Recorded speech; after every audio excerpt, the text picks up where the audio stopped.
Alrighty. So it is 6:30, and it is my absolute delight to welcome you to the annual general meeting of CAFES, which is the Community Associations for Environmental Sustainability here in Ottawa. Although I do believe we even have some out-of-town guests who are joining us, and including, of course, our keynote speakers that we will introduce in a moment. So I would like to give a big welcome to all of the members that are coming for this AGM, as well as to our guests. My name is Angela Keller-Herzog, and I'm the Executive Director of CAFES. And it is our pleasure to be able to make something of our AGM occasion so that we are not only sharing financial statements with you, but also we have keynote speakers on the most topical subjects that we could think of for Ottawa from the viewpoint, of course, of environment and climate. We want to ignite discussion in Ottawa on these issues, and that is why we're convening all of you tonight, and I want to thank you for coming. I would like to begin this gathering by acknowledging that the city of Ottawa is located on the traditional, unceded, unsurrendered territory of the Algonquin Anishinaabe people. The Algonquin people have inhabited and cared for these lands long before today. We take this time to show our gratitude and respect to them and to the land for all that it provides us humans and our fellow creatures, the trees to give shade, water for life, food to sustain us, and also paths to connect us. So in terms of this evening's program, let me just give you a tiny nut in a nutshell program overview. We have two excellent keynote speakers that will give us a lot of education and information about the topic of solid waste incineration. We will start with Mike Ewall, and then second, we will have Liz Benneian, and that section will be moderated by Jennifer Gautreau, who is the vice chair of the board of directors of CAFES. We will follow those two presentations then by a Q&A, where all of you are welcome to ask questions, and hopefully we'll also learn a lot from the Q&A session. And that should take us then to very close to 8 o'clock. So about an hour and a half, and then we'll take a 5-minute break. And after that, we'll start the business meeting of the AGM. And all of you are welcome to stay for the business meeting. We can have guests as well as members, so you're welcome if you want to learn more about the CAFES network. There will be an annual and impact report, of course, the financial report delivered by our treasurer, and then the dramatic finale, we will have the election of our new board of directors for the coming year. In terms of housekeeping, please mostly keep your mics muted, especially if there's noise in the background. We do have also a timekeeper. Magdalene Carson has volunteered for that. So if we're running over time, Magdalene, please cut in and let all of us know that we have to be more swift. So then let me say just a few words of introduction about the topic tonight. So we aim to, all of us, learn more and to also raise the level of public information on the topic of incineration, also known as waste to energy, or some people call it trash burning. So there's a range of terms that refer to the same thing. CAFES is an evidence-based organization So we are always keen to learn more and have a better foundation and more evidence for the advocacy positions that we take. Not all of you know CAFES because some of you are coming for the keynote speeches. We are a network of local environment and climate leaders based here in Ottawa. We have urban, suburban, and rural members, and we have organizational members that are community association, environmental, and civic organizations. I'm not going to go on and on and on about CAFES. If you want to learn more, please stay for the business meeting and then you'll get the annual report. So why then are we suddenly talking about incineration? The city of Ottawa, for I would say the last 5 years, has been working on a solid waste master plan. And this new solid waste management master plan was approved last year by the city council. And it breaks down the task of how we deal with our waste into many different parts. And a very important part is to figure out, well, after we run out of space in the Trail Road landfill, which we are fortunate to have, it's a publicly owned landfill that is quite capacious, but it has its limits. So we right now have made decisions to try to expand that a bit more. So certain measures and some waste, the city has said, well, this is commercial waste. We're not going to take this anymore.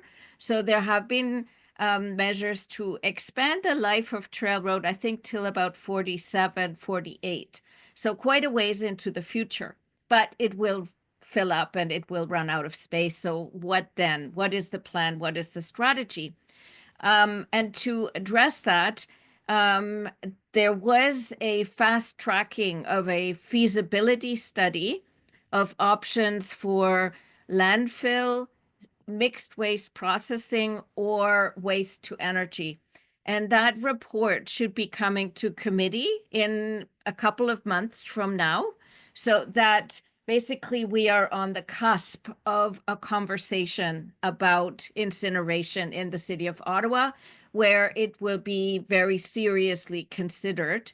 So in this session today, what my objective is to start learning some of the questions that CAFES should be asking the city staff that are working in this sector.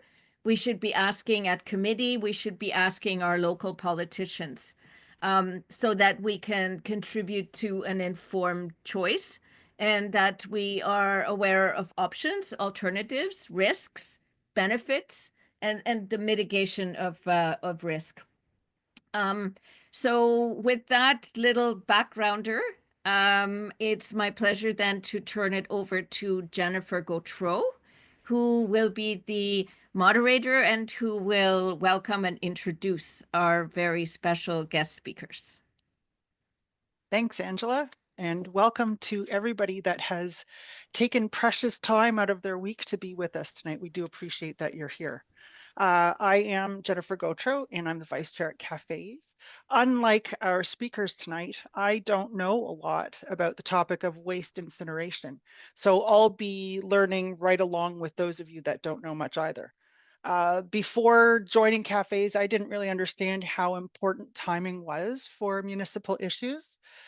In order for citizens to make informed decisions about items that go to council for voting, someone needs to be keeping an eye on the issues that are coming up in the future, not just the issues that are heading to council today or next week. That's one of the most critical things that we do here at CAFES is keep tabs on current issues and ones that will become current down the road.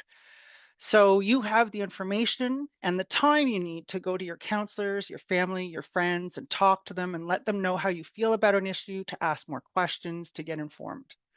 So tonight, we're thrilled to be continuing with that work by bringing you this panel discussion. And before we introduce our speakers, I just have a couple of quick housekeeping items. This session is being recorded and it will be available on our website next week. So don't worry about madly taking screenshots or notes if you don't want to, if you just sit back and listen and look at it at your leisure next week.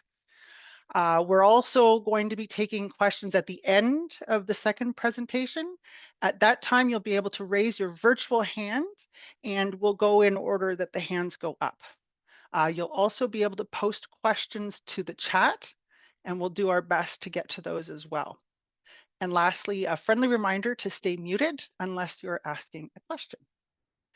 Without further ado, let's get right into this. So our first speaker is Mike Ewall. He is the founder and executive director at Energy Justice Network and an advisor to Zero Waste Canada.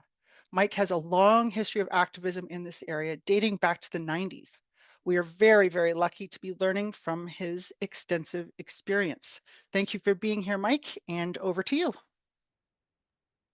Hey, thank you, Jennifer. And let me just try to get the screen share going.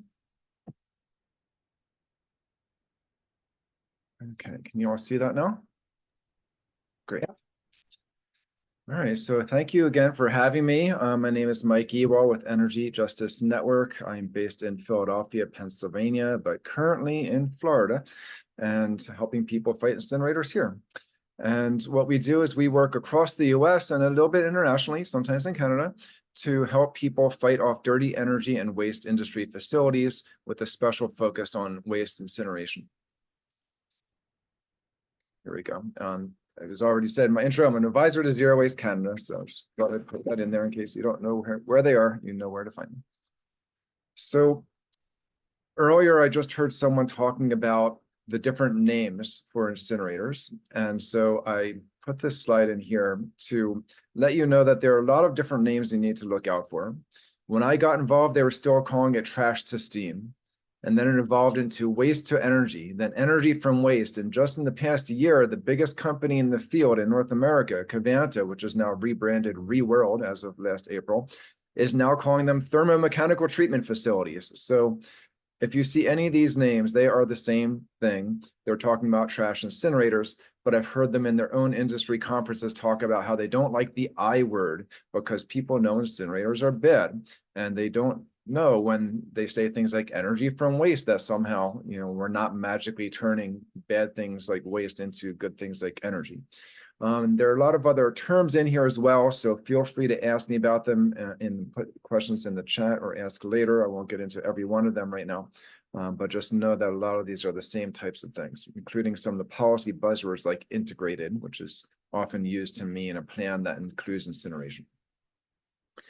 Now, we've been tracking existing, proposed, closed, and defeated dirty energy and waste facilities of many sorts throughout the US, a little bit in Canada, a little bit in other countries. And this is the layer of operating trash incinerators on our mapping site. You'll notice if you're familiar with where they are in the US that some are now missing, including both in California that were left, that closed down last year, and the last one in Oregon. Some others as well have been closing down in recent years. And we're proud to say that just 2 months ago, we played a major role in the fact that the last one in the state of Oregon is now closed as of January because of a state law that we got passed requiring that they continuously monitor their toxic pollution, which they really did not want to do.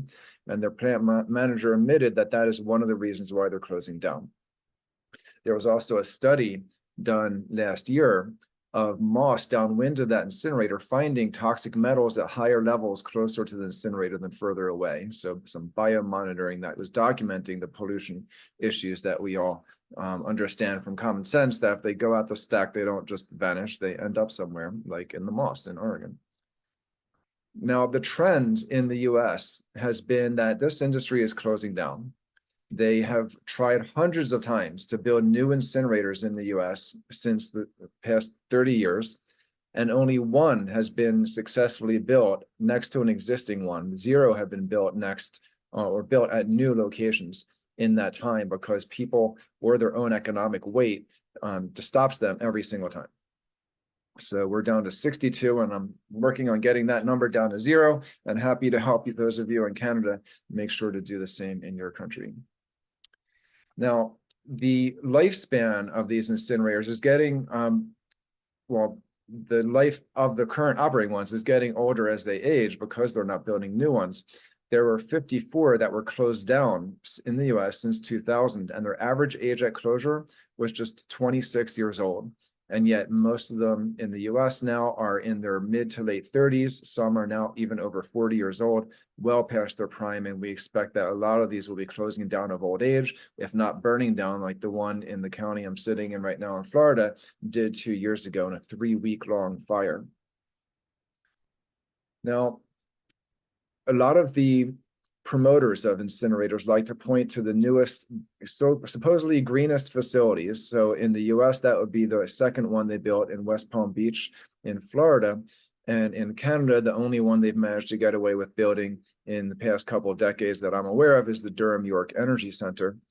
And so in each country, they point at these one single examples in each country and say, these are modern and clean and green, and a new one is going to emit nothing because look how clean they are. Well, they don't emit nothing, although we have seen some fantastical claims about how they only emit CO2 or how they don't even do that, and a lot of things that are just not based on data at all. But when we actually looked at the reported data for this newer plant, which is about the same age as Durham York Energy Center, about 10 years old now, we found that if they built a new facility that emitted the same as this supposed cleanest and greenest one in the US, and was even cleaner based on new standards that might come into effect in the next handful of years, that almost did last year. I don't expect they'll be put into effect under the Trump administration. But if they met the best standards a new incinerator can have, they would still, as this report we did showed, be among the largest industrial air polluters in their county. And we did another report similarly for a couple counties away in Miami-Dade County, where they're also trying to build a large 4,000 ton per day waste incinerator. And it looks like they're backing away from that plan, but it would also be one of the largest air polluters in that county as well, even though they keep touting how these are so clean or cleaner than natural gas and other fantastic claims that don't stand up to any scrutiny. We also looked at the operating track record and found over 170 mishaps just in their first decade of operation of this supposedly cleanest and greenest plant. And that was before we even got to look at their inspection files, which would have even more. So this is the tip of the iceberg in the files on this modern new plant, and there are many problems and mishaps happening with it. And I believe Durham York Energy Center has a similar story that you'll be hearing from Liz, I imagine, about. So incinerators are also very expensive. They are the most expensive way to manage waste or to make energy. They require long-term monopoly contracts with municipalities that generally include what are called put or pay clauses. These are clauses in the contract that say you're going to give us a certain amount of waste, and if you fall short of that, you pay us anyway, which punishes local governments that are trying to do the right thing and reduce, reuse, recycle, or compost, because then you have to pay to do the right thing and pay again to not use the incinerator. Landfills can be filled up as slowly as you like, and that's a good thing. Incinerators need to be fed a certain amount of waste per day, per year, and that's fundamental to the nature of the technology to be able to maintain their economics. And so fundamentally, it's in competition with zero waste efforts and also with clean energy alternatives under programs where you end up seeing it subsidized as renewable energy, which we do a lot in the States. And there's also a trend where they have been trying to monetize incinerators by burning more dangerous waste streams like medical waste and industrial waste streams to make more money per ton. So a lot of people ask, well, don't they have scrubbers on these smokestacks? That takes out all the pollution, right? Well, there are generally at the more modern facilities, the ones that have all of their pollution controls. We have many in the US that don't have all of these, but they're supposed to have 4 different control systems. Only one of them is called a scrubber. That's number 2 on this list. And each one takes out different pollutants, but they don't simply make them disappear. You know, certain things like dioxins don't disappear when you remove them. Certain other things like mercury and other metals are elements. You can't break them down or change them or destroy them. So they have to go somewhere.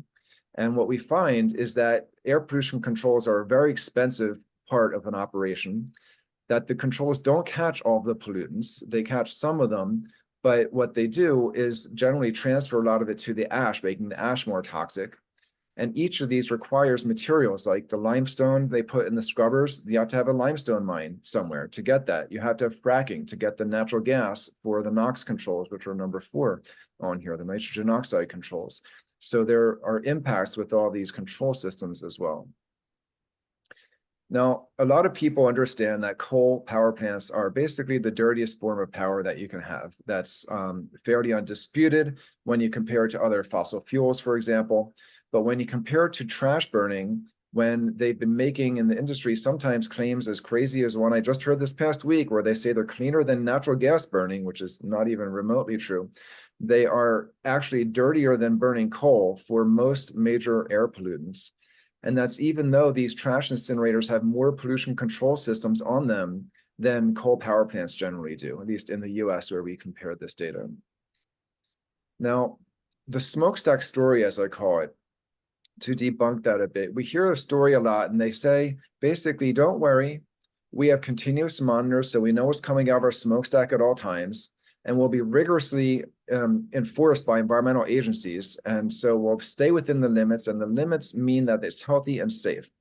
You've probably heard versions of this story where you are, and I want to walk you through how that's not accurate.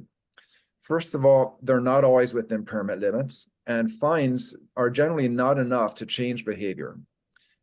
They also cannot meet a lot of these incinerators' modern limits, at least in the US context now, at least for nitrogen oxides. And so only one of our incinerators in the whole US actually, if permitted in the past 10 years, would be legal to operate because of the newer standards that are not even very new anymore. The permits are also not based on health and safety. They are technology-based standards. And one of the ways we know this is that they are concentration-based. So the permits are designed to say parts per million. Anything that's per something means that if it's a bigger facility, they can put more pollution out. We also know that these companies, particularly Covanta, which is now Reworld, they're the ones operating the Durham York Energy Center, they have rigged stack tests and even rigged continuous monitoring in different parts of the US where they've been caught. Who knows how many places they've not been caught doing that yet. And we also know for a lot of these pollutants, there's no safe dose of them. So it doesn't matter how much they're putting out, it can still be harmful. But what really shows where the emperor is wearing no clothes, which is why I have this silly picture on the slides, is that only 3 pollutants generally are continuously monitored. Most of them are tested not at all, or once a year at best.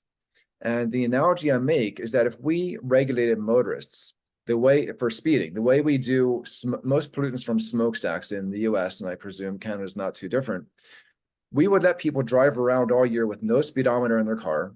And once a year, there will be a speed trap on the highway, and there will be warning signs saying, warning, slow down, speed trap ahead, because the companies know when the test is coming up and they're hiring their own consultants to do the test.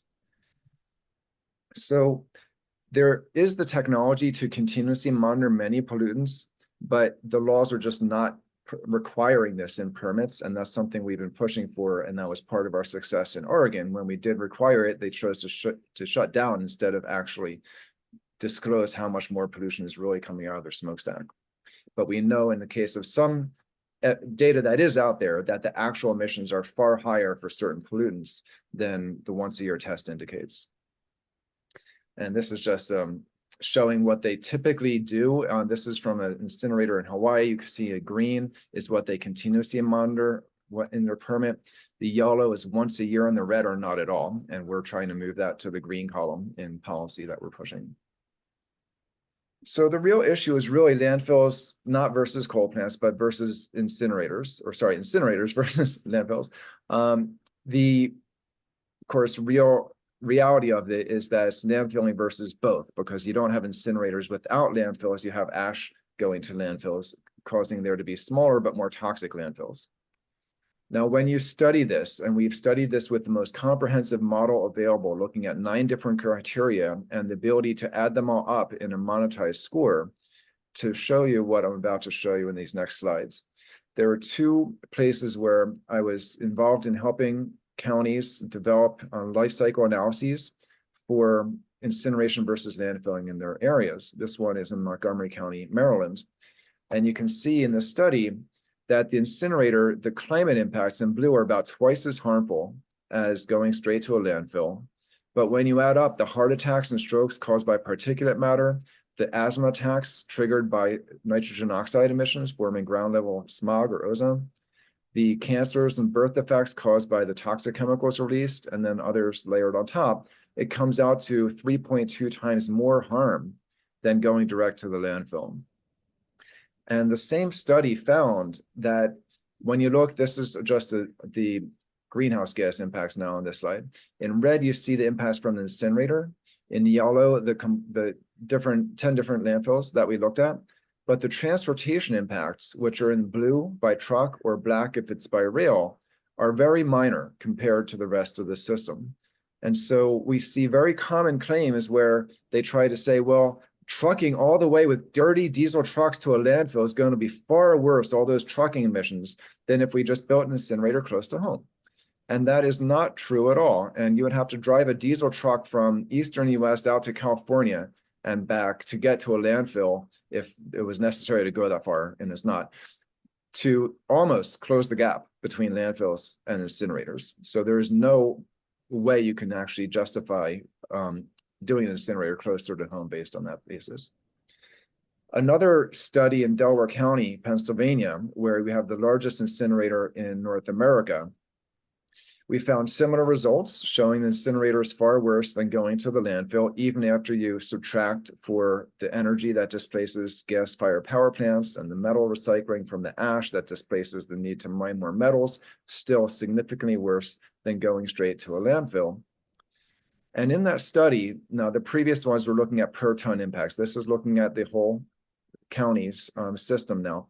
We found that if they adopted the zero waste plan that we worked on drafting for them, it would reduce the impacts. This means adopting it, zero waste means no incineration. So it means moving from incineration and landfilling ash to just landfilling directly, but also doing the reduce, reuse, recycle, and compost steps, 85% reduction in harm from that system. But the benefits or avoided harms of the current recycling that's already happening would roughly double when they adopt a zero waste plan. And so that's the big selling point for going zero waste. I'm going to breeze over this slide here. This is making some of the same points before as far as transportation impacts, but I'll just point out that depending on the landfill gas capture rates, even if you catch none of the gas and let it all leak out, it's still worse overall than incineration. But if you're looking only at climate, which is in black, the other health impacts are gray, then as long as you have a landfill gas capture rate of about 30%, that's when it crosses over and it's roughly the same as incineration. And some actually probably are as bad as 30%, although 75 or even up to 90% capture, and that's a little bit dubious that they're that high. So incinerators also produce ash. So for every 100 tons that you burn, you get about 30 tons of toxic ash. And the reason why I have a picture of coffee beans on here is that it's an analogy. If you pour water over coffee beans, you're not going to get coffee, right? But you grind them up and you increase the surface area. Now inside pieces can get out. It can blow off of trucks. It can blow off the top of the landfill when they use it as landfill cover material. It can expose workers and communities if you use this stuff to try to build roads, which they've tried and often failed to do throughout the US and elsewhere. But it's still very dangerous to be putting ash even in a landfill because more toxic things can leach out. And there are toxic chemicals in there that weren't even there in the trash to begin with that are formed in the combustion process, like dioxins, which often mostly ends up in the ash if you have decent pollution controls. Now, there's also a trend of environmental racism in this industry. I don't have Canada-specific data on this, but in the US, we see a pretty distinct trend, especially for Black people being disproportionately impacted by this industry. And let's move on to a little bit to say a few words about zero waste. This is the international definition of zero waste. It makes it clear that burning is not part of the system. And there's a zero waste hierarchy that I developed that is now used as an international standard by the Zero Waste International Alliance and certification bodies that makes it clear that incineration is unacceptable and that the backstop is landfilling after you do all these different things upstream to make sure you have a small and stable landfill that's not going to be so gassy and stinky because you've treated the residuals properly. Now, this stands in contrast to the hierarchy that the U.S. Environmental Protection Agency has been using, and that many other places, perhaps also in Canada, use a similar hierarchy that argues that incineration, which they call energy recovery, is better than landfilling, which they call disposal, even though incineration is also a form of disposal.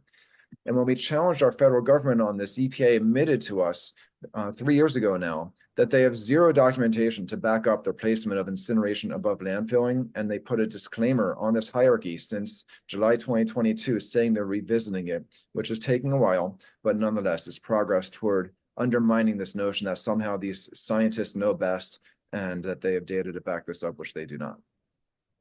We also, in our work to reform our federal government agency on this issue, got them to admit in December that ash, even if it tests non-hazardous in their what we would consider a chemically biased test, they still admit that that test is only what is leaching out into liquids. It is not indicating that it's somehow non-toxic or is biologically inert, and it can still be harmful, as they're admitting in this recent statement.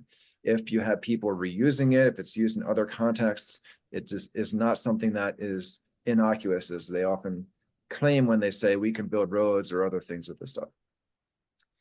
Now, last few slides here. Zero waste is a two-track process. We need to work from the bottom to get incineration off of the table, because it is not only considered unacceptable in that system, but it's unacceptable for good scientific reasons that are causing a lot of harm when they exist. And it also stands in the way of doing the upstream things, working from the top of the hierarchy down, because when you lock yourselves into decades-long put or pay contracts with incinerators, it undermines your ability to do the right thing, because then you're trying to feed an incinerator at the same time, which is very costly and eats up the money that you need to do the right thing and competes with your zero waste system. So there are a lot of pieces in here. I won't walk through them all now, but ending incineration includes just a lot of different things that don't always look like incinerators or call themselves incinerators, but are policies or technologies that are essentially incinerators or incinerator adjacent. Including things like zero waste to landfill, which some companies, Subaru, Disney, many other car companies especially, are saying that they're zero landfill, which really means they're incinerating and pretending that the toxic ash doesn't go to a landfill. So we've had some protest against them on that basis. And finally, just so you know who the players are a little bit in this, Reworld is the largest incinerator company in North America.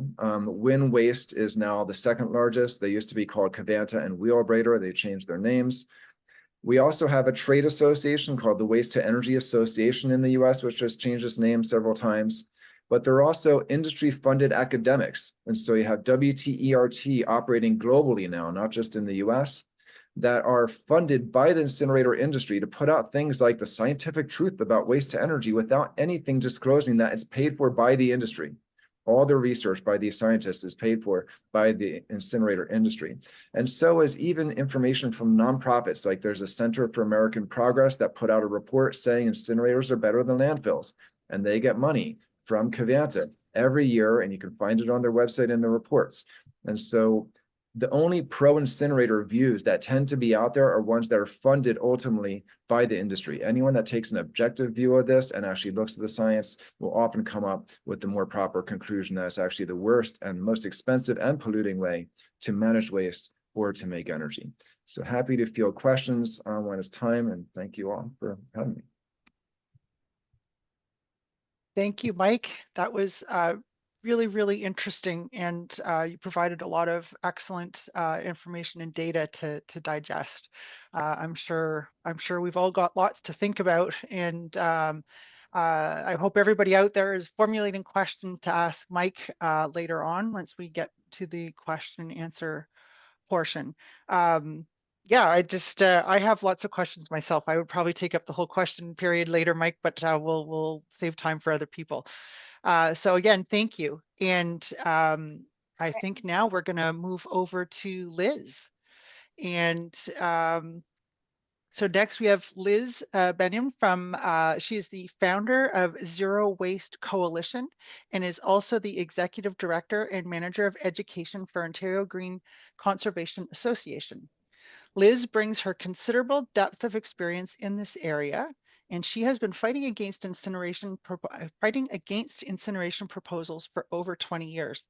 And, you know, just coming off the heels of Mike's extensive experience, and when I was reading Liz's bio earlier and going through some of her material, I just wanted to interject quickly that we're very, very lucky to have both of these speakers here with us tonight, because as Angela was alluding to earlier, we are an evidence-based organization. So when we can have the excellent caliber of speakers that we have tonight, I think it's just such a boon for the citizens of this city to be able to hear everything that they have to tell us tonight. So with that, I'm going to flip it over to Liz and say thank you. Well, thank you for inviting me tonight. Hello, everybody. I'm just going to get my presentation started here. Just take a second. While I'm setting this up, I just wanted to say I so appreciated the last presentation. It just, you know, encapsulates everything that I've learned over the last many years of doing these presentations and working on zero waste.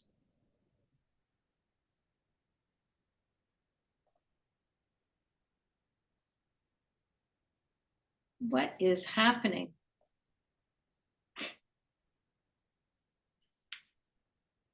What is happening? Okay, I don't know what that was about. You were seeing celery and carrots and I don't know what all. All right, so I call my presentation Cautionary Tales because what I'm going to give you tonight is a history of the actual incineration experience here in Canada. And unfortunately, we've had significant experience with this, not as much as the States. A little bit about me. I started learning about incineration and about zero waste, the alternative, back in 2005. I was the president of a local organization in Oakville, Ontario, and we heard that the region was considering building an incinerator. It was going to be a huge incinerator. It was going to cost $800 million. And I hadn't really thought much about waste. I'd been involved in a lot of environmental things, but I hadn't really thought about waste. And I originally said, well, you know, that's probably better than trucking, you know, garbage down to Michigan. And I said that in front of somebody who I respected a lot and who knew a lot about waste issues. And they said, Liz, you don't know what you're talking about with incineration. And I realized he was right. I was talking out of my hat. I didn't know. And so I started doing research, and very quickly I realized that incineration was absolutely the wrong way to go. And so I led a fight against the incinerator in Halton. It was a 3-year battle. We were successful. And once we fought that incinerator, I knew that all around the province, other groups were fighting incinerators. And at first I thought, well, I'll just go help them and share the information that we've gathered about incineration. And I realized that they had the information, but what they didn't know was how to do advocacy effectively. So I started helping them with that. I ended up founding something called the Ontario Zero Waste Coalition. And over the years, we've managed to stop about a dozen incinerator proposals all around Ontario and into Quebec. And we've even helped groups in Newfoundland. I was also, because of my work on this issue and because of, you know, all the activities I've been doing around the province, I was asked to be a part of a stakeholder advisory group with the province when they were under the McGuinty government developing the Waste Free Ontario Act. So I was on that multi-stakeholder group for 2 years. Everybody was at the table. It was institutions, it was recyclers, it was, I mean, you name the kind of company, and they were involved in that stakeholder group. And from that, the province did create the Waste Free Ontario Act. So they were moving towards zero waste. That project has kind of stalled under the Ford government. Surprisingly, they haven't killed it, but it has kind of stalled. And then I was also the founding member of the Canadian Zero Waste Coalition, which formed in 2024. And we have members across the country, and we are advocating at the federal level, and also helping each other with our own individual issues in our own communities. So I'm just going to go through this just very quickly. But there's a lot of things wrong with incineration. First of all, it destroys valuable resources forever. And in a world of finite resources, that makes no sense. As you heard already, incinerators emit a toxic stew of chemicals through their stacks, including nanoparticulates that cannot be captured by existing filters. And some of these toxic materials, like dioxin, bioaccumulate in the food chain. They endanger people's health, and they also get into the land. So for instance, in Iceland, dioxins were coming out of an incinerator, getting into the land, coming up in the grass, which was being eaten by cows, and suddenly they had milk that was full of dioxins. And we've seen the same thing in France, where people have been told not to eat the eggs of backyard chickens in Paris because they are filled with dioxins from the Paris incinerator. And in fact, Durham, which you'll be hearing about more, Durham had to shut down its incinerator shortly after it was built because dioxin releases were 13.6 times more than compliance allowed. And now, of course, as you also heard, the companies are trying to hide this information. So emissions data now from the Durham incinerator is hard to find, and tests are stopped and then restarted when they find high levels. So we can't really count on these things that we think should be protecting us. Incinerators emit a significant amount of greenhouse gases. In the Durham's case, they emit more tons of GHGs than it takes in garbage. So in 2001 or 2021, for example, it emitted 174,000 tons of CO2 equivalents for 140,000 tons of waste that it burned. So emitting more CO2 than the amount of garbage it takes in. It creates highly toxic ash, as you already heard. A lot of the times the tipping fees are very high, higher than landfill, and the put or pay contracts, as you heard, can bankrupt municipalities. Incinerators require taxpayer funded subsidies. Durham's incinerator costs taxpayers there about $11 million a year. Plus they're getting a subsidy of 8 cents for every per kilowatt hour of energy produced. And plus Durham put most of its gas tax money into the incinerator. Incinerators frequently break down, and as you heard from Mike, they catch fire. That's not an uncommon thing to happen with incinerators. And they're the dirtiest way to produce energy, and they're very inefficient as energy producers. Incineration promotes the generation of waste. It stalls diversion programs. It perpetuates the waste cycle. So the linear consumption, where we take things, we make things, we use things, and then we throw them away, instead of, a more circular economy. And incinerators employ far fewer people than reuse, recycling, and composting. We could be doing so much better. We could be getting the organics out of the waste stream. In municipalities, 40 to 60% of all municipal waste is organics. If we would just get the organic component out and compost it, we would have lots more space in our landfills. We need to make producer responsibility work. The government did implement it, but they did it badly. And we don't have the high enough diversion targets, and we're not enforcing compliance from the producers who are supposed to be taking their materials back. We need to put a focus on ICI, that's institutional, commercial, and industrial waste streams, because that has the highest amount of waste and the lowest amount of diversion. And we need to create an agency to foster material reuse, especially in that ICI sector. We should legislate out of existence non-necessary single-use plastics. The government started, but they only have about 5% captured. And one of the big problems is plastic manufacturers are trying to make cheaper and cheaper plastics, and most of those plastics are not recyclable. And we could improve source separation through a number of different kinds of carrots and sticks. We could mandate the use of clear bags for garbage. When Markham did that, they increased their diversion rate by 20%. So municipal councillors are loath to do it. They don't like saying use clear plastic bags because they're afraid their citizens are going to complain, but it makes people separate their waste better in their homes because they don't want their neighbors to see they're not doing the right thing. That's really what's behind it. And like I said, Markham increased their diversion rate 20%, just asking citizens to use clear plastic bags for their garbage. You can accommodate health issues and other things. There are ways to get around that. That's not a problem. And then all municipalities should have green bins, and not all municipalities in Ontario do at the moment. All right, so let's talk about our history here in Canada with incineration. I'm really shocked to hear that Ottawa is even considering incineration, because Ottawa is like the poster child for everything that can go wrong.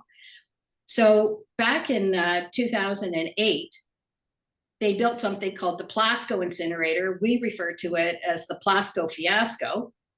It was supposed to see, as you can see in this diagram up at the top left-hand side, it was supposed to accept biomass and municipal waste and plastic and all kinds of stuff, hazardous waste. It was supposed to take everything.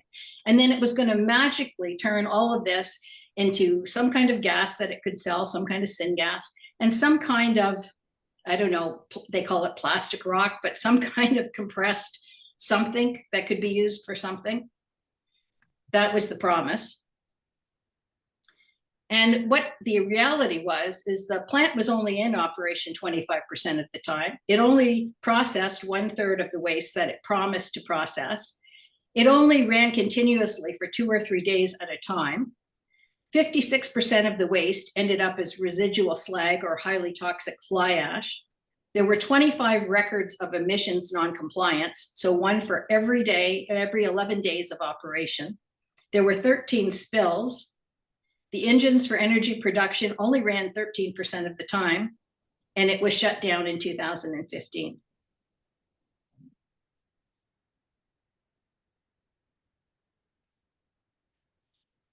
Whoops. So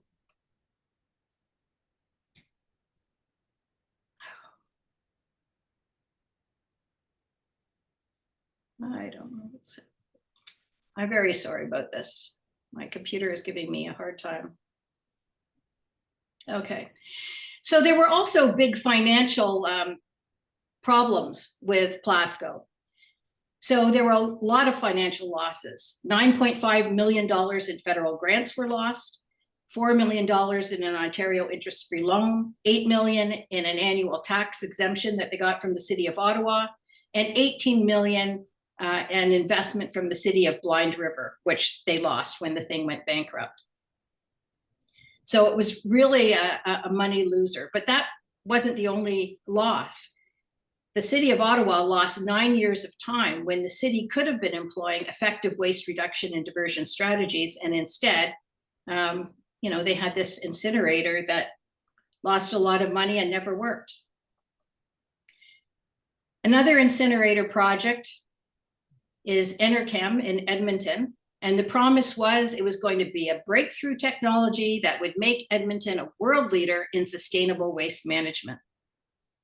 So it opened in 2014 and it ceased operation in 2021, and it was decommissioned in 2024. So the promise was, it was going to be the latest, greatest thing. And the reality was that when they said they were going to produce 36 million liters of biofuel per year, they actually only produced 5 million. They promised that they would process 90% of the city's waste, and the actual percent that they processed in 2013 was 49.5%.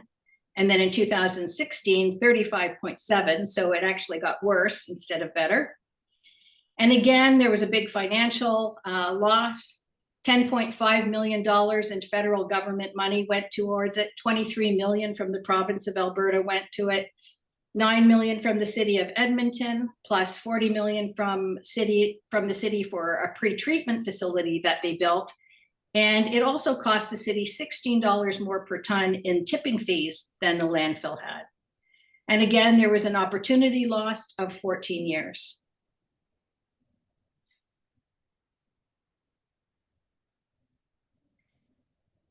Then there's Sustain in Chester, Nova Scotia. And the promise was that it would process 90% of Chester, Nova Scotia's municipal waste and turn it into biomass pellets and diesel fuel of high quality. So that was back in 2018. Again, these things, they just seem to suck up enormous amounts of government money. And I think actually a lot of times this is the scam. They build these things, they get all kinds of grants and all kinds of government money for them. Then they fail. But in the meantime, the owners of the plants, the owners of these incinerators have lived very well on all the government funding that they've gotten. So in this case, there was taxpayer subsidies of $2.6 million in a federal grant. There was $950,000 in an Atlantic Opportunities grant. And they were trying to sell this technology to a community just outside of Ottawa, McNabb Braeside, a few years ago. And so I got involved in that issue, and we wanted to find out, what was really happening with Sustain. So I called the city of Chester and I asked them, I spoke to a person at the city of Chester and said, what's going on with this facility? Is it living up to all the things it promised? And they said to me at the time that the facility hadn't been able to process any of their waste and they didn't expect it ever would.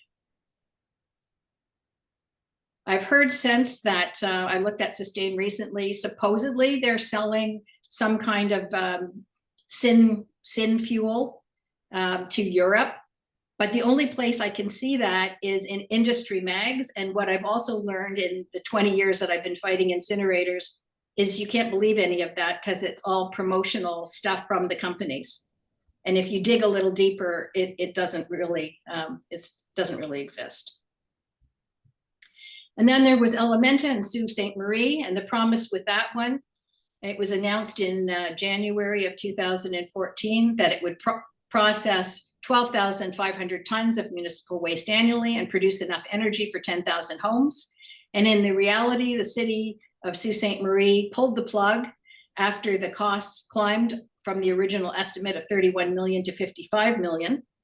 And in December of 2015, Elementa went into receivership with $10 million in debt, and reports were made to the police about financial irregularities. Whether any charges resulted from that, I don't know. It's really hard to find out information about these things after they fail. The Durham York incinerator, the promise was it was going to be a local solution to local waste and that it would have the latest air control technology, and it would reduce 90% of garbage going to landfill. And it's owned by Covanta or operated by Covanta, and it opened in 2015. The reality was that $100 million of federal gas tax money was sunk into this by Durham in initial financing. There was $113 million in future gas tax money that went to pay for debentures. They're using the federal gas tax money to pay for using the incinerator, using the tax money, gas tax money to pay for the incinerator left Durham without money to pay for needed infrastructure. So they have a big unfunded infrastructure gap now. And the provincial subsidy of 8 cents per kilowatt hour of energy produced is still going to that incinerator. And there's also ongoing significant operating costs to Durham citizens and taxpayers of about $11 million a year. Timekeeper here, we have 2 minutes. Okay. So there were all kinds of construction overruns and costs, about $100 million overruns. There's significant air emissions exceedances, as I mentioned. 27% of the waste ends up as bottom ash, which is shipped to New York State, or highly toxic fly ash, which ends up in my community in Niagara. So they're shipping their toxic materials to me. And I also mentioned before about, how much CO2 they're producing compared to the amount of garbage. And I just want to mention that with all of these incinerator projects that I've talked about, there's also been political fallout. So in Port Hope, when we defeated the incinerator there, pro-incinerator councillors were defeated in the 2014 election. In Clarington, pro-incinerator councillors were defeated in their next election.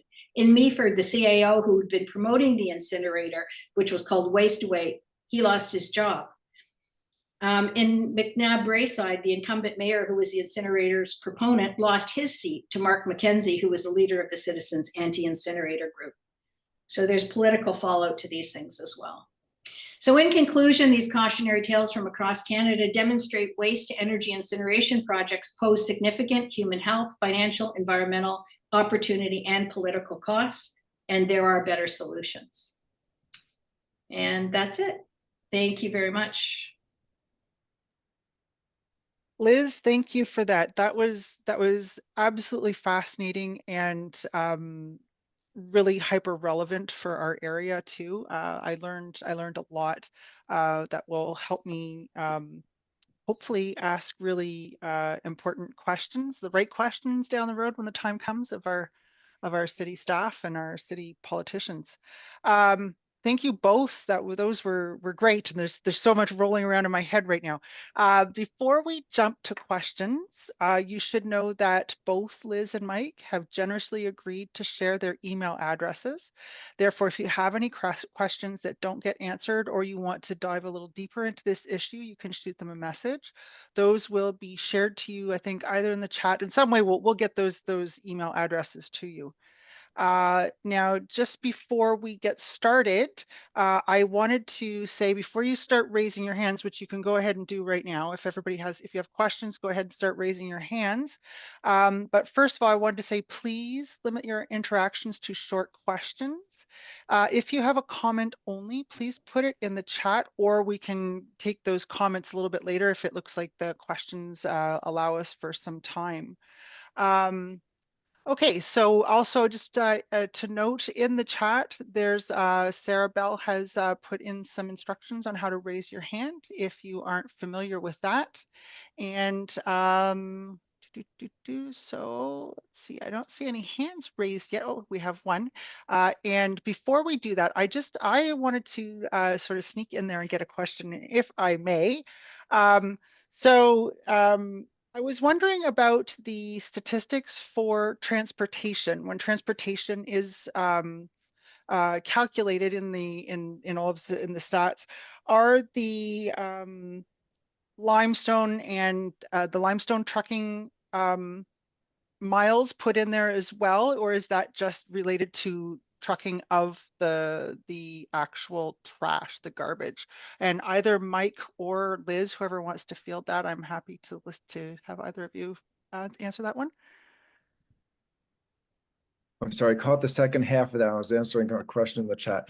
So Sure. if you say that again. In any of the transportation costs, transportation calculations, when we're looking at landfill versus incineration, is it strictly just looking at the movement of the actual garbage, the actual trash shipments, or when they're looking at incineration, are they looking at the movement of the limestone as well as the ash? Okay, do you know if that's been teased out? Yeah, there's not a life cycle assessment I've seen that looks at the limestone, which, if that's what they actually meant, that was used in one of the 4 pollution control systems to control sulfur oxides. So there's usually a boundary around how much you look at. Otherwise, you'd be looking at like where the concrete and steel come from to build the plant and all that. It'll be endless.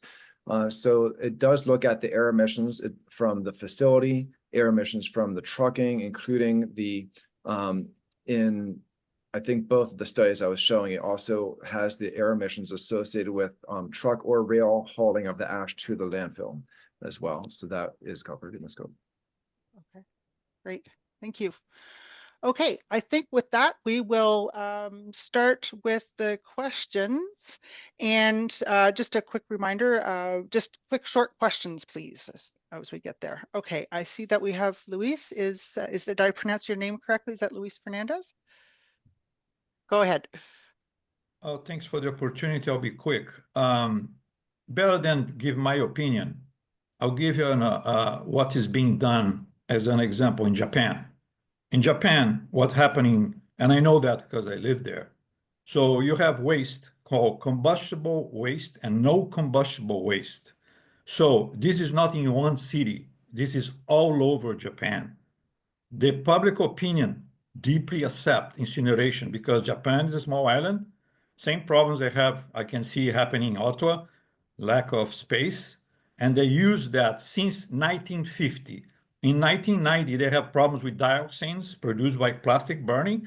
So they changed the technology using higher temperatures, post-treatment, scrubbers using several technologies. So I'm not giving my opinion. I'm giving opinion of a country that has significant amount of population, all in favor of. It's a cultural thing here now. So 1990s, the technology changed, and they're using this now for 40 years. And I know that I don't see any emissions significant. Of course, you produce emissions. Anything you do, there's no such a thing like solution like zero waste. Anything you do produces some kind of waste. If you transport, if you have to move things, select, that's all needs energy. And when you use energy, unfortunately, we produce waste. So I'm giving an example. I'm not giving my opinion. I'm giving an example a live example with a country very high in technology that successfully use incineration. So it depends how you do it. You have to do it properly. And Luis, is there a question Thank you. here? I You're was just making gonna, that's why yeah. Do you have a question, the Luis, question for- is why you guys claiming, why so I see a lot of movement against incineration, but based in some examples that I saw in Canada, why you try to get examples from other countries successfully? Why don't you do that? I'd like Thank to just comment, if I could, on Japan. It's an island. The incinerators can be on the coastline, so all of the toxic waste just goes over the ocean. And they can put whatever they want in the air because it's diluted and spread over the ocean. So it's actually horrible for the environment. Not true. I live in Japan. Sir, I know I'm this just is going to not true. jump in here. I'm just going to jump in here, actually, and I think I'm going to move on to our next question, please. And I think that that's going to be, and thank you, Luis. I appreciate your comments and for bringing those forward. Thank you. Brian, if you want to go ahead, you're next in line. Hey, thanks. So this is for you, Mike. I just wondered if you could point me to the source of the best source for information about the physics of the claim that when you burn waste and you get energy, I've always heard that the waste to energy ratios are very poor. And we actually had a counselor ask us this yesterday when we had a meeting with them. So I just need the source. I could have put this in the chat, but to either talk about it or give me a source for the best, for the calculations that show this is a very inefficient way to produce energy. Sure. What I can say in general terms, I'm happy to get you specifics with numbers. They're just not all in my head. The BTU value of trash is not going to be as high as fossil fuels. I'm not a fan of fossil fuels. I'm not promoting them, but it has a lower value. That's part of the reason why the emissions per kilowatt hour produced are much higher than from fossil fuels. Depending on what kind of data you're looking for, if you're looking with BTU value or like what are the emissions per whatever, I have all those numbers available to me, so I'm happy to provide it whatever way best answers your question. Thank you for that. All right, so on to our next, is it Dinah or Dina? Is it Dinah? It's Dinah. Hi, Dinah, you're up next. Go ahead with your question. Jennifer. Thank you very much for the interesting presentations. My question is about microplastics. So I'd like to understand from whichever of the presenters, what sort of monitoring there is of the release of microplastics into the air and the potential for capturing them through this circular system. Thank you so much. And I'm in Centertown. I'm the incoming chair of the Plastic Pollution Working Group. Thank you very much. Thanks, Dinah. That's great. Mike, or do you? No, Mike, you probably know more about that than me. Yeah, I'm coming up a little empty-handed on that one, Dinah, because I have not seen any information in terms of trying to measure microplastics in the exhaust from an incinerator. I'm not sure I'm not sure, theoretically, there shouldn't be any because you'd think it's all burning up and turning into other chemicals, but not going to be in plastic form at that point. But I'm not surprised by anything. There's increasing information about nanoparticles being a major concern from waste incinerators, but there's just no good way of monitoring them. At best we can do is capture and measure certain like particulate matter down to like 2.5 or maybe 0.1, but not nano level yet. And so I just haven't seen data on that, but it serves to figure that there would be some in the exhaust. That's a great question, Donna. I thank you for that. That was number one on my list of questions after the one that I had asked. So it's great that you were able to put that one in there because it's so relevant now with our concerns of finding microplastics everywhere. So it would make sense that it's something that eventually we could hopefully parse out and track one day. Actually, let me Thanks. add a little bit to that, since it just came to me, and I answered this in the chat. Someone asked about PFAS emissions from incinerators. And that's not something that is usually measured, at least not at commercial operations. But I have recently been reading the academic literature on what happens when you burn PFAS.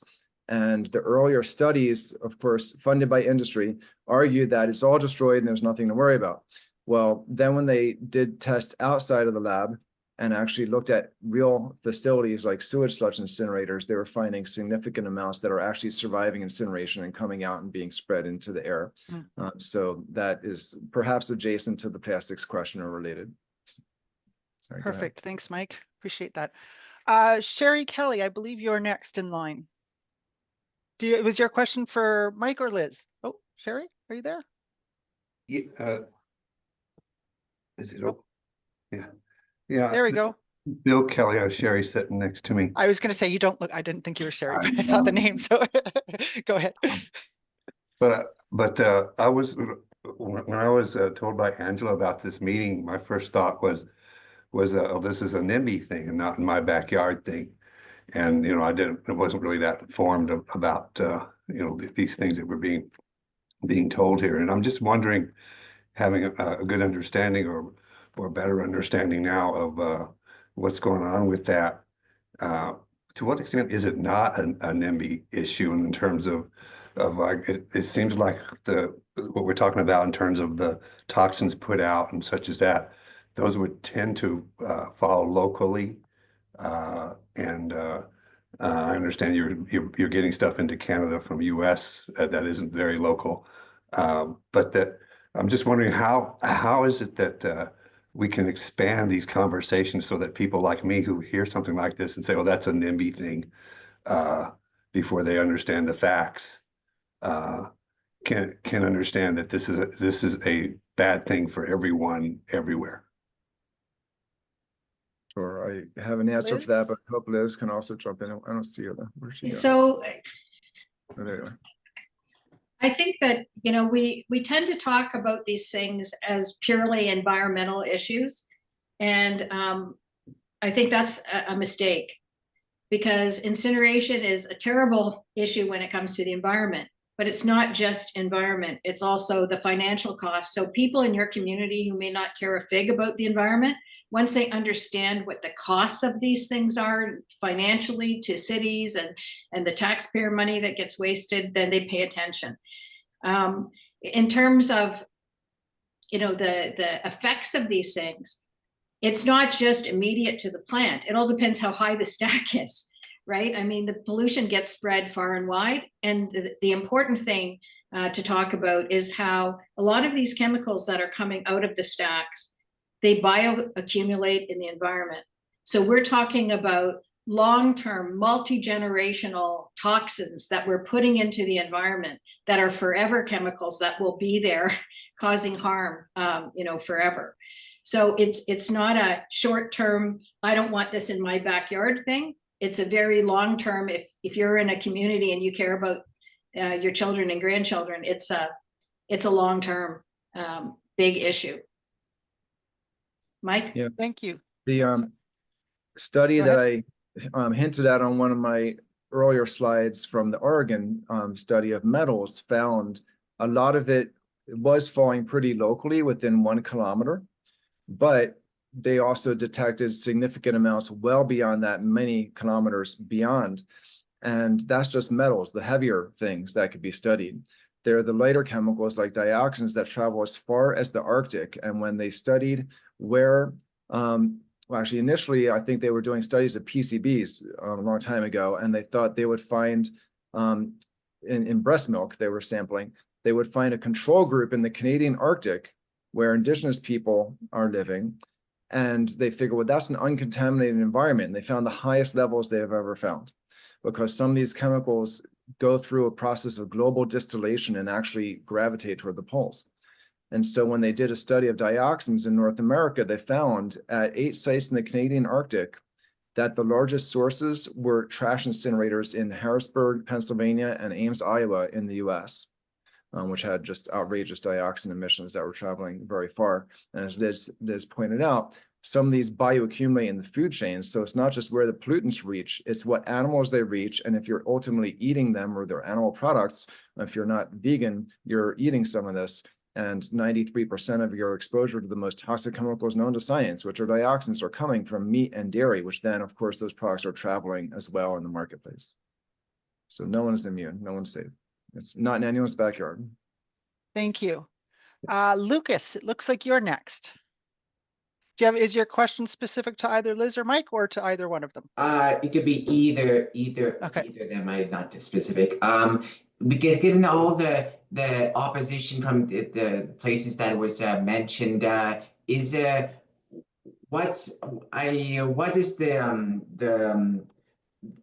way how it can be the reuse and recycling, reuse and reduce cycle being how can it be made accelerated, made fast, because it seems like it's stalling in the society. So is there a way, and with this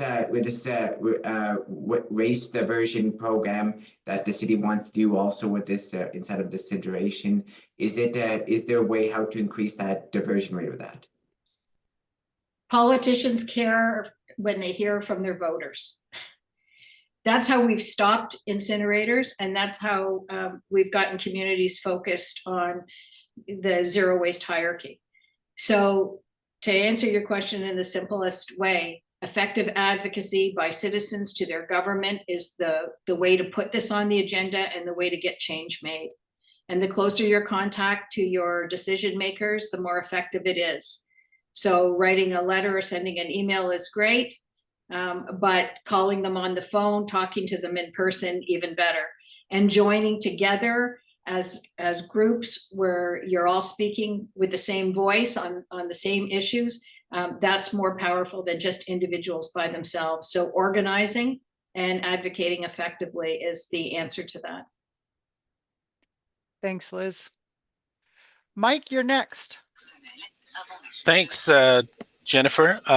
Question for Liz, and you started answering it already, but just as far as opposing an incinerator, is there a role for trying to find out where they're trying to put one so that people, will react knowing that it's just that it is a tangible thing that's going to go somewhere? Thank you. Yeah, so of course, citizens closest to a potential incinerator are probably going to be the ones who are most vocally against it. So yes, trying to figure out where one will go and getting those citizens engaged is really effective. I'll just give you a quick story about what happened in Thorold.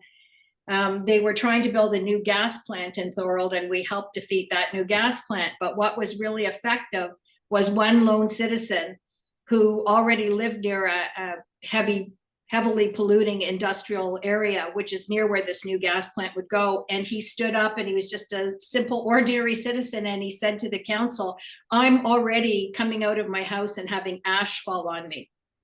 I can't have any more of this." And that was effective. Having ordinary people just talk to their councilors is really effective. And he really turned the tide in that gas plant fight. But it would be the same with incinerators. Thanks, Liz. William, you keep getting bumped to the back of the line somehow, so I'm going to go ahead with you next. Go ahead. Thank you.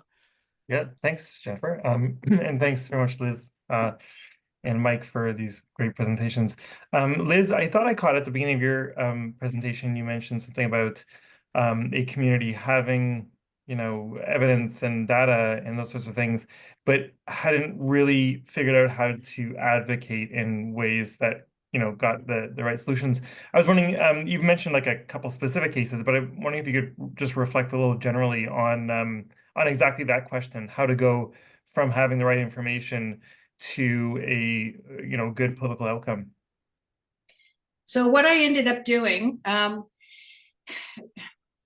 the group that I was president of in Oakville had a lot of successes. We got the first municipal pesticide bylaw. We did a bunch of things that were first. We got the first natural heritage system. And so we had some history of advocating successfully. When I was reaching out to these other groups who were fighting incinerators, what I did was I did what we call in the newspaper business, because I used to be a newspaper person, a post-mortem. I looked at all the things that we had done, and I looked at what had made us successful in those battles. And then I put that together in a package called Organize to Win. And that's what I helped other groups with. I taught them, what the steps are. First of all, organizing yourselves, getting yourselves organized into a group, figuring out how you're going to make decisions, how to set priorities, how to make sure that the actions you take are effective. And then, more broadly than that, how you reach out to your community. So having big community meetings was really important in the success of all the incinerators, the dozen incinerators that we managed to stop. That was really important. And they're taking the step that CAFES is taking right now. Organizing a community meeting, bringing in some speakers, getting people to understand what the issues are and get them activated. And so it's a much longer thing than I can just tell you here, but if you want to get in touch with me, I'd be happy to talk to you more about it. Thanks so much. That's great. Thank you. Okay, Harry, you are next.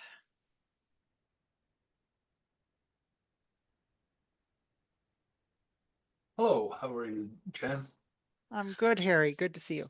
Good. So my question's to Mike, and I know there's always a concern with burning medical waste at incinerators, okay? And I'm just wondering, Mike, do you have any information on the different standards that might be applicable to an incinerator that's burning relatively, let's say, good garbage, let's call it, as compared to medical waste? I just dropped into the chat a frequently asked questions link. It's the one that starts with bristolresidents.org.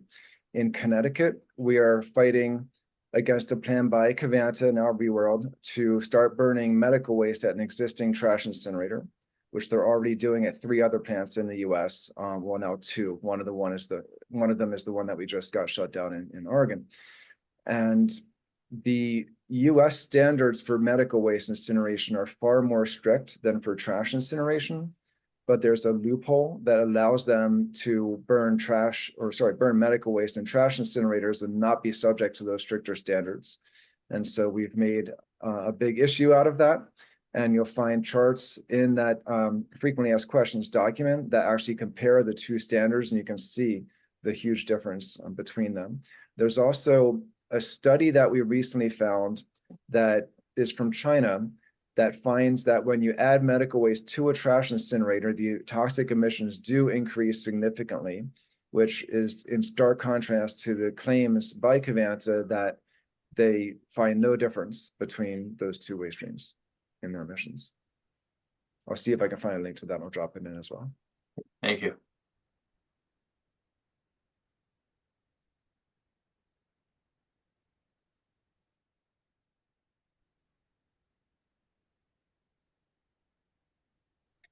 Just a time check here. We have about 5 minutes left. Jennifer, you're muted. Sorry, rookie mistake there. Nikki, you're next, please. First of all, thank you, Jennifer. Thank you for this great presentation. I learned a great deal.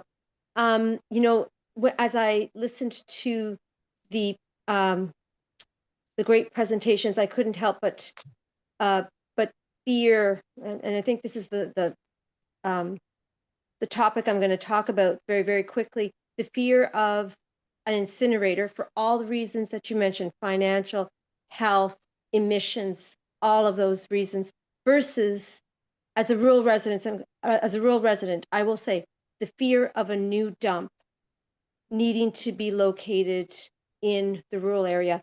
For decades, I have seen signs at the end of people's laneways that say no to the dump, no to the dump. So this has been going on a long time. So I see this, I see these opposing fears, and both seem quite legitimate. And in a city like ours, where our dump is filling up fast, as Angela, I think, mentioned right off the bat, how do you propose we move forward to, how do we move forward, given that we have these two very different fear bases? That's a great question, Nikki. Yeah, so I would say, so first of all, you have until about 2047, 2048 before you need to have another place to put waste. So it's not an immediate situation. And there are so many things that could be done to decrease the amount of waste that's going to your landfill that would give it an even longer life. So, you know, instead of worrying about landfill versus incineration, I think the concentration needs to be on what can we do to reduce the amount of waste overall that we're producing in the first place. And that seems to be the step that everyone misses, including council. We really need to concentrate on what are those things we can do to reduce the amount of waste we're producing. So that's what I instead of worrying about the fears of these things, let's figure out working on the positive aspect of it. How do we reduce our waste? There's lots of ways to do that. We've had a green bin program in this city for, I think it's been 15, 20 years, recycling for even longer. The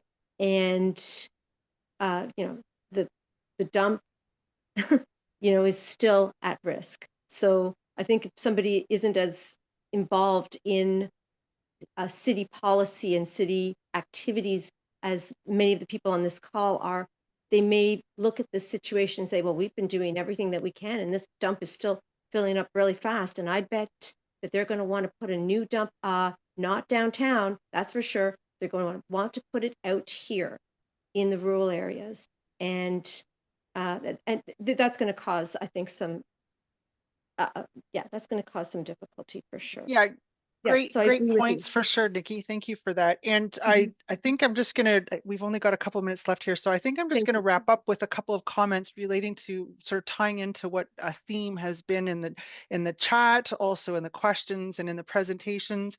So for me, as I listen to all of this, it's just so evident that really we need to get on the city and get them to go further with the solid waste master plan and have our diversion rates increase and get people to change their attitudes towards waste. All of the things that we've talked about are so critical. We heard in one of the presentations that there was a 20% diversion increase because people used clear plastic bags. Things like that. If we have a lot more effort put into multi-pronged solutions, I think that we can move the dial and not have to talk about an incinerator or increasing our dumps, as Nikki says. So on that note, I think that I'm going to turn it over to Angela briefly. And I just wanted to thank again both of our speakers for being here tonight. You've presented some excellent facts for us to digest. And as Angela said earlier, you've ignited a discussion on this very explosive subject. So thank you both again, and thank you to everybody for listening and taking the time to come out to these presentations tonight. All righty. Bravo. So I also want to thank everybody.